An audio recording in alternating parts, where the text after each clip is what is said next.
तो वीडियो की शुरुआत नरेटर से होती है जो बताता है कि अगले दिन वुन हयुन और डॉग गोरैंग डोंगफेंग काउंटी से निकल गए और उन्होंने ऑर्चिड फ्रेग्रेंस टी हाउस के मालिक को थैंक्स बोला और उन्होंने हिडन बुद्धा के लिए लॉन्गजिंग टी का सब्सक्रिप्शन भी लिया। ग्रेट साइकिल पिल की डिलीवरी सुरक्षित करने के लिए दोनों ने हंगजाओ में मुरी मेलेंस के पास वापस जाने के लिए सबसे सुरक्षित रास्ता लिया। सिर्फ मेन रास्तों और मेजर सिटीज पर ही आराम किया और जब वुन हयुन अनोई सिटी में पहुंच जाता है तो हैरान होते हुए कहता है क्या क्या नामगोंग फैमिली।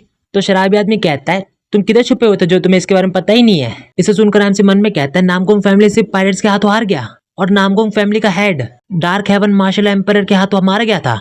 तभी वो शराबी आदमी कहता है ये नामगोंग फैमिली के लिए पूरी तरह से हार थी। उन्होंने तो ये तक कह दिया कि वो इसे आगे से सील कर देंगे। तो इसका मतलब क्या था। तो एमसी हैरान होते हुए कहता है क्या उन्होंने अपने दरवाजे बंद कर दिए। बूढ़ा आदमी कहता है उन्होंने अपने दरवाजे बंद कर दिए और आइसोलेशन में चले गए, कुछ ऐसा ही। खैर वो सच में ऐसा नहीं करना चाहते थे। किसने सोचा होगा कि नामगोंग फैमिली हार जाएगी। तभी वो शराब के नशे में अपनी कहानी सुना रहा होता है तो एमसी कहता है मुझे माफ करो भाई, मैं जा रहा हूँ, बाय। इसी के साथ वो वहां से भाग जाता है और रास्ते में चलते हुए कहता है अगर उसने सच में नामगोंग फैमिली के हेड को मार दिया, इसके बाद वो शाओलिन टेम्पल भी आया था, तो इसका मतलब अगला टारगेट शाओलिन टेम्पल है। और डॉग गोरेंग को दिखा दे जो एमसी को देखते हुए मन में कहता है नहीं, यहाँ तक कि डार्क हेवन मार्शल एम्पायर इतना बेवकूफ नहीं है कि मुट्ठी भर लोगों के साथ वो शाओलिन टेम्पल पर हमला कर सके। पॉसिबल है कि उसका टारगेट शाओलिन टेम्पल नहीं मेरे लॉर्ड है। वो इतना सोच ही रहा होता है कि तभी दोनों को किसी चिल्लाने की आवाज आती है और वो दोनों उधर देखने लगते हैं। ये वही लड़की होती है पिछले एपिसोड वाली और चिल्लाते हुए कहती है क्या मैं तुम्हें पहले पे करूं। एमसी उसके बैग को देखते हुए मन में कहता है क्या वो पीपा है और क्या वो कोई फॉरेनर म्यूजिशियन है। उसका एक्सेंट बिल्कुल अनयूजुअल है। तो वो गाड़ी वाला कहता है लेडी आप बहुत अनरीजनेबल बिहेव कर रही है, मुझे नहीं पता कि आपने किसे पैसे दिए लेकिन मुझे नहीं मिले,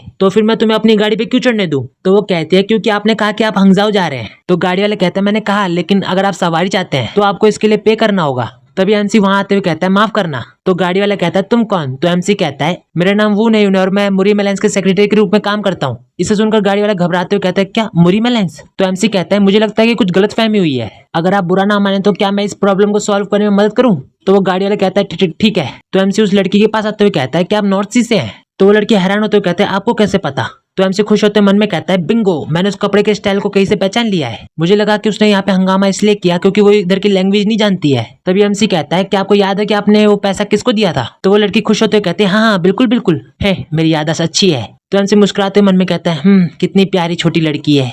हो उसके बाद सीन शिफ्ट होता है, सभी लोग गाड़ी के अंदर होते हैं और वो लड़की बाहर की ओर देख रही होती है। उसके बाद वो लड़की एमसी से कहती है आपका शुक्रिया। तो एमसी कहता है ये कुछ भी नहीं था, तुम इसकी चिंता मत करो। तभी नरेटर पहले का सीन दिखाते हुए बताता है आखिर में ये सब सिर्फ एक गलतफहमी साबित हुई। लड़की ने कोचमैन को गाड़ी के लिए पैसे दिए थे जो स्टेशन के अफरा तफरी के बीच कहीं और जा रही थी। प्रॉब्लम का सोल्यूशन आसानी से हो गया जब उसे कोचमैन से वापस पैसे मिल गए जो अपनी लापता कस्टमर की तलाश में इधर उधर भटक रहा था। तभी लड़की कहती है मुझे मदद के लिए पे करना होगा।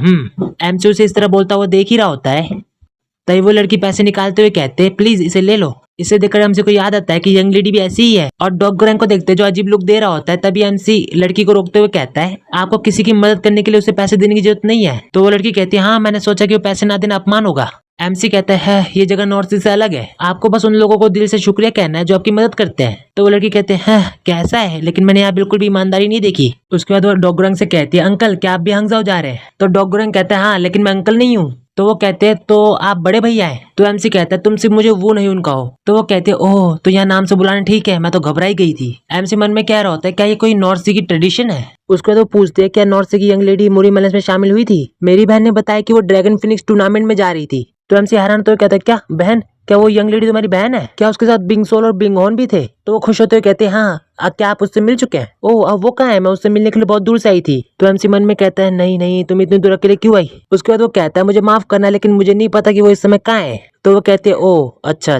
तो वो एकदम से कहते हैं आप मुरी मेलेंस के सेक्रेटरी है ना, क्या सेक्रेटरी एक इम्पोर्टेंट इंसान है। तो एमसी कहता है मैं जो काम करता हूँ वो इम्पोर्टेंट है लेकिन सेक्रेटरी को आमतौर पर इम्पोर्टेंट इंसान नहीं माना जाता। तो इसे सुन के वो सोच में पड़ जाते हैं क्या इम्पोर्टेंट और इम्पोर्टेंट नहीं। तो एमसी उसे देखते हुए कहते हैं ये क्या बड़बड़ा रही है। उसके बाद वो कहते हैं ओह बहुत बुरा है, इसमें कोई हैरानी नहीं है कि आपके पास सिर्फ एक ही बॉडीगार्ड है, कोई ग्रुप नहीं। इसे सुनकर डॉग गोरेंग मन में गुस्सा होते हुए कहते हैं छोटी सी बच्ची। तो एमसी कहता है उस बारे में यंग मिस। तो वो कहते हैं यंग मिस नहीं प्रिंसेस। इसे सुनकर एमसी कहते हैं क्या प्रिंसेस। तो वो कहते हैं मैं भी एक प्रिंसेस हूँ, नॉर्थ सी एस प्लस की 12th प्रिंसेस, जबकि मेरी बहन तीसरी प्रिंसेस है। लेकिन आप मुझे सिर्फ प्रिंसेस कह सकते हैं। इसे सुनकर एमसी मन में कहता है नॉर्थ सी में इतनी सारी प्रिंसेस क्यों है? क्या ये कंफ्यूज करने वाली बात नहीं कि हर यंग वुमेन प्रिंसेस है? उसके बाद वो कहता है मैं समझ गया प्रिंसेस, लेकिन आप अकेले ट्रैवल क्यों कर रही है? तो वो कहती है क्योंकि मैं आपको बता नहीं सकती, लेकिन कोई बात नहीं, मेरे पास ये है। ओह मुझे माफ करना, मेरा एक नाम है, लेकिन मैं आपको नहीं बता सकती क्योंकि ये मेरा पीपा है। इसे सुनकर एमसी मन में कहता है क्या वो मुझे ये नहीं बताना चाहते कि उसके पीपा का नाम क्या है? उसके बाद वो कहती है मैं इसे प्ले करने में बहुत अच्छी हूँ, लेकिन मैं दूसरे प्लेस पर हूँ। इसे सुनकर एमसी कहते हैं ओह तो कौन सबसे अच्छा है? तो वो कहते हैं बिल्कुल वो मेरी बहन है, मेरी बहन का पीपा दुनिया में सबसे अच्छा है। तो एमसी कहते हैं ओह मैंने उसे पीपा बजाते हुए पहले कभी नहीं सुना। हालांकि एमसी इतना कह ही रहा होता है तभी वो कहती है क्योंकि ये उसका ही पीपा है, जब वो यहाँ के लिए निकली तब उसने ये मुझे दे दिया, इसीलिए मुझे उससे मिलना ही होगा चाहे कुछ भी हो।